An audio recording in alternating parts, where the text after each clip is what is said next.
Qui t'a arrêté? Qui t'empêche depuis longtemps? Qui? Il s'appelle comment? Je suis venu au nom de l'Éternel. Je suis la voix de l'Éternel. Il retentit pour l'accomplissement de son projet pour ta vie. Ce qu'il a dit là, ce qu'il a planté dans ta vie doit s'accomplir. Et Jésus a dit, toute plante que le Père n'a pas plantée sera déracinée. Est-ce que tu crois ça? Maintenant, comme je parle, quiconque, quel que soit le lieu, dans mon livre Terre, je parle de terre ancestrale, de terre natale, de terre d'accueil, de terre d'alliance. Je ne sais pas où on t'a arrêté. Ce qui a été dit, ce qui te réclame, ce qui t'accuse. La bonne nouvelle, c'est que Jésus est allé à la croix du calvaire. Il a payé le prix. Et son sang dont est le sang du rachat. C'est pourquoi si vous n'avez jamais donné votre vie à Jésus, c'est le moment de le faire, par conviction. Dites-lui tout simplement, Seigneur Jésus, je regrette d'avoir péché contre toi. Et je te demande pardon. Seigneur, je veux que seule ta volonté s'accomplisse dans ma vie. Et c'est pourquoi je m'engage. Lave-moi avec ton sang, Seigneur. Je ne sais pas qui réclame, qui dit encore que non. Dieu dit, c'est le temps de te marier. Dieu dit, c'est le temps pour toi d'avoir un emploi. Dieu dit, c'est le temps pour toi d'avoir la promotion. Mais qui dit non? Dieu dit, c'est le temps pour toi d'enfanter. Dieu dit, tes enfants crient ici au ciel. Ils doivent naître sur la terre. Oh mon Dieu. Dieu a dit à Moïse, va dire au pharaon. Moïse était avec Aaron. Va dire au pharaon, laisse aller mon peuple. Le peuple était un esclave. Donc, ne pouvait pas avoir son héritage en Égypte. Oh, je ne sais pas dans quelle position tu te trouves en ce moment. Et tu peux pas posséder un héritage. Dieu m'a envoyé ordonner à celui-là, à ses coutumes, ses traditions ancestrales, ses esprits ancestraux qui disent que dans cette famille, telle ou telle chose ne peut pas se produire. Dieu fait du nouveau. Il m'a envoyé de le dire. C'est pas seulement dans le ministère. Tu peux être un inspecteur chargé de contrôle, peut-être du supérieur même de l'État. On t'envoie dans des entreprises, on te donne des dossiers. Et maintenant, tu vas rencontrer ces gens dit, expliquez-moi par rapport à ça. Et on te dit que ces gens-là sont des intouchables. Dieu dit, je suis là pour te délivrer. Donc ne crois pas qu'il s'agit seulement de prophètes. Il s'agit d'envoyés de Dieu. Il y a des envoyés de Dieu partout. Tu peux être un magistrat. Tu as un dossier coriace. Tu vois les acteurs. Il y en a, tu as entendu leur nom. Dès que tu es né, aujourd'hui, tu dois gérer leur dossier. Dieu te dit, je serai là pour te délivrer. C'est dans tous les domaines. Tu es arbitre de handball ou de football ou quoi. Et tu es sur le stade des grandes stars et quelqu'un fait une bêtise. Tu hésites entre le carton jaune et le carton rouge. Dieu dit, si je te dis de donner le carton rouge, ne considère pas qui est à la tribune. Que ce soit la finale de la coupe, je ne sais laquelle ou pas, sors-moi le carton rouge là.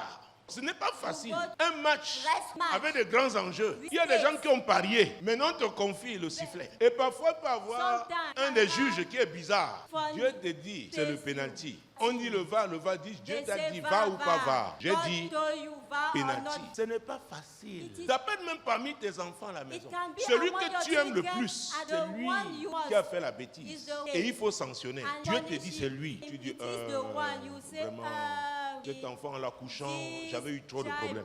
Vraiment, il doit avoir des traumatismes. Donc tu enseignes à Dieu maintenant. Tu lui donnes des informations. Il dit c'est lui qui doit être puni. C'est ton Isaac. Punis facilement Ismaël. Dieu te dit, punis-le. Tu dois le faire, c'est un ordre. Donc c'est très facile quand on parle des pasteurs, des prophètes, des apôtres. Oh, non, c'est vous là-bas. Tu peux recevoir la parole de Dieu dans n'importe quel domaine. Quand Dieu t'a établi quelque part, tu es son envoyé. Dieu est souverain. Il faut comprendre ça, noter ça et en tenir compte. Comme ça, ça va t'éviter d'envier certaines personnes, de jalouser d'autres. Donc en cette année qui commence, si tu comprends ça, tu ne vas pas envier quelqu'un. Tu vas essayer seulement de découvrir par le Saint-Esprit ce que Dieu t'a appelé à faire. Découvrir ton couloir et laisser Dieu te développer parce que l'éclosion est certaine dans le couloir dans lequel Dieu t'a appelé. Quand tu te laisses développer par lui, le monde va te découvrir. Le monde saura que c'est Dieu qui t'a appelé. Alléluia. Et il appelle pour un but. Personne ne peut changer ce que Dieu a établi. T'engager dans un tel combat, c'est un combat perdu d'avance. David était le 8e dans sa famille, mais il était le choix de Dieu. Eliab était déjà officier dans l'armée d'Israël. Grand, avait la même ossature que Saül. Au point où Samuel, quand il est arrivé, le prophète, pour oindre quelqu'un, selon les instructions divines, il a rencontré Eliab, il a dit, voilà celui que Dieu veut. Dieu lui a dit, stop, ce n'est pas lui. Vous les hommes, vous regardez à l'apparence. Vous êtes impressionnés par l'apparence des gens. Mais moi, je regarde le cœur. C'est Dieu qui donne à chacun son cœur. Mais qu'est-ce que tu fais de ce cœur-là? Dieu tient à ce qu'il a arrêté, à ce qu'il a établi. Il défend ses choix. En cette année qui commence, Dieu va te défendre. Aussi longtemps que tu vas demeurer dans ton couloir, Dieu va te défendre. Il tient à ce que son choix soit respecté. La Bible nous dit qu'il n'est pas un homme pour mentir, ni un fils d'homme pour se repentir. Ce qu'il dit, il le fait. Ce qu'il promet, il exécute. Alléluia. Qu'est-ce que Dieu t'a dit? Qui te combat? Parce que chaque fois que Dieu appelle quelqu'un, il y aura l'opposition. Il y aura un camp contraire. Parfois, ça commence même au sein de la famille. Alléluia.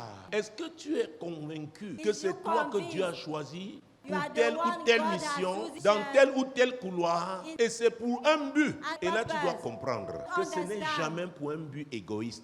Ce n'est jamais pour un but personnel. C'est toujours pour servir. Quand c'est l'Éternel. La gloire n'est pas à toi. La gloire est à lui. Il y a des gens, tu les rencontres peut-être à Paris, à Londres, à New York, je ne sais pas, à Tokyo. Vous étudiez ensemble. Mais il y a des paroles qui sont accrochées, qui sont sur leur vie. Peut-être sont les futurs chefs en Afrique, au Cameroun, dans un village quelque part. Tu apprends que quelqu'un a eu le PhD. Là, il commençait déjà une bonne carrière universitaire. Son père est décédé. Il vient aux obsèques et on l'attrape, comme on dit chez nous. Il est devenu le chef. Toi, avec qui? Il te chantait les poèmes à Paris. Il dit, vraiment, tu sais, je dois remplacer. C'est moi le successeur. C'est moi l'héritier. C'est pas pour certaines personnes. Ton mariage ne dépend pas seulement de toi. Il y a des gens qui doivent veiller. Parce qu'ils disent que si tu sors de ce couloir, certains chrétiens ne comprennent pas pourquoi leur famille s'attaque à leur vie chrétienne. On dit, voilà celui qui devait être le grand-père. Voilà la grand-mère. Celui-ci devait être le grand-père. Et tu entends comme ça, c'est un jeune homme peut-être de 16 ans, de 20 ans. Mais il a été appelé dans cette famille-là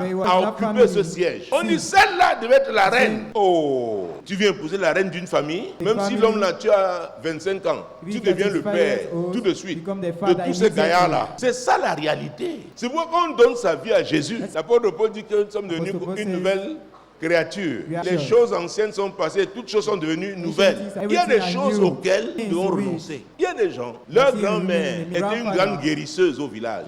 Et elle ne guérissait pas ordinairement. Ce sont des esprits qui lui montraient les plantes, l'esprit ancestral. Ta grand-mère était une grande guérisseuse. Elle a pris la place et elle opère comme la grand-mère. Et c'est chez elle qu'on vient faire des sacrifices chaque année. Maintenant, tu viens t'asseoir là. Autant marquer l'affaire là va te réclamer. Si tu n'avais pas déjà anticipé pour te séparer de ce trône. Parce que je ne comprends pas pourquoi, dans certaines régions, notamment à l'ouest, on dit qu'il y a des reines. C'est-à-dire qu'elles ne doivent pas se marier.